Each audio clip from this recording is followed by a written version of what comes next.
Hi! Welcome to Holy Time TV. Before we start, smash that subscribe button for more videos like this in the future. President Franklin D. Roosevelt's first inaugural address took place on March 4, 1933. Here is the full text of his speech. I am certain that my fellow Americans expect that on my induction into the presidency I will address them with a candor and a decision which the present situation of our people impel.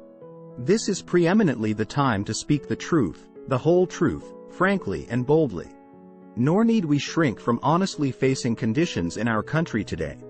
This great nation will endure as it has endured, will revive and will prosper. In every dark hour of our national life, a leadership of frankness and vigor has met with that understanding and support of the people themselves which is essential to victory. I am convinced that you will again give that support to leadership in these critical days.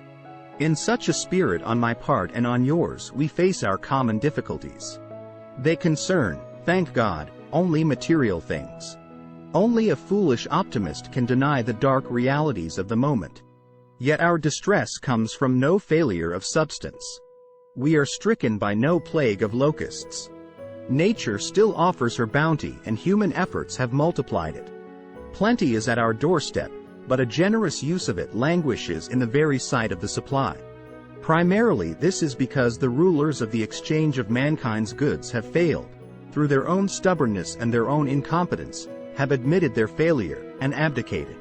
Practices of the unscrupulous money changers stand indicted in the court of public opinion, rejected by the hearts and minds of men. True, they have tried, but their efforts have been cast in the pattern of an outworn tradition. Faced by failure of credit, they have proposed only the lending of more money. They know only the rules of a generation of self-seekers. They have no vision, and when there is no vision, the people perish.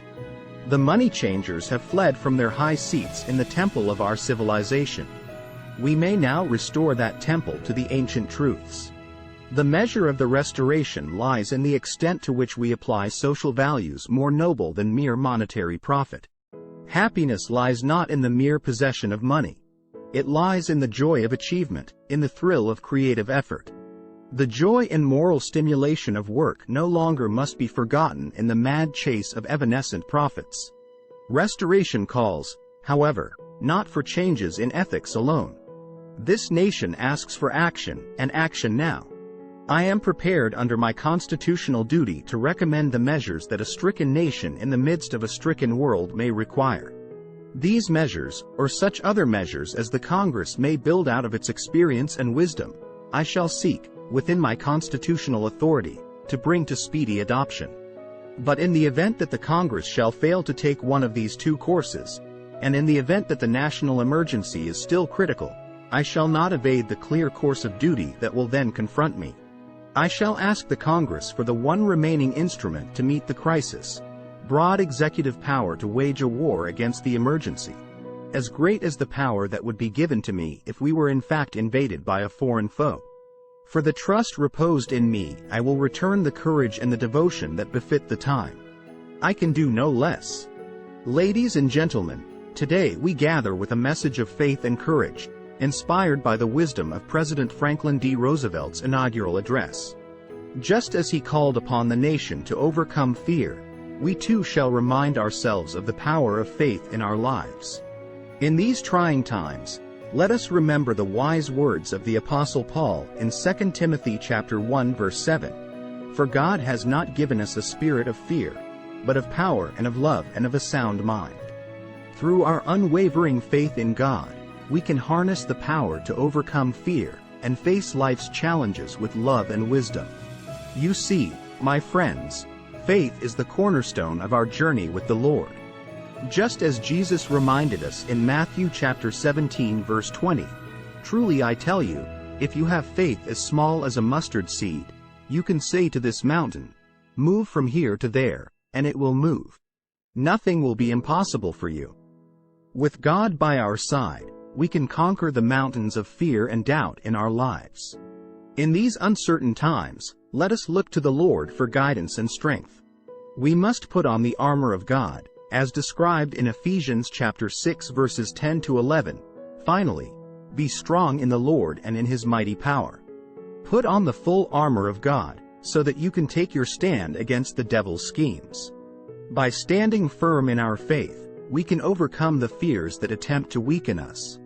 And as we face our fears, let us remember the promise of God in Isaiah chapter 41 verse 10. So do not fear, for I am with you. Do not be dismayed, for I am your God. I will strengthen you and help you. I will uphold you with my righteous right hand. With God's guidance, we can find the strength to persevere through any challenge. My friends, as we face the uncertainties of life, let us not be consumed by fear, but instead, embrace our faith in the Almighty. For it is written in Hebrews chapter 11 verse 1, "Now faith is confidence in what we hope for and assurance about what we do not see." By trusting in God's plan for us, we can overcome our fears and live a life filled with courage, love, and hope. May the Lord bless you and keep you, and may you find the strength to rise above fear, walking boldly in faith and the love of God. God loves you. God bless you all. If you liked this video, don't forget hit that like button, and subscribe to this channel for more videos like this in the future. See you in the next video. Thanks for watching.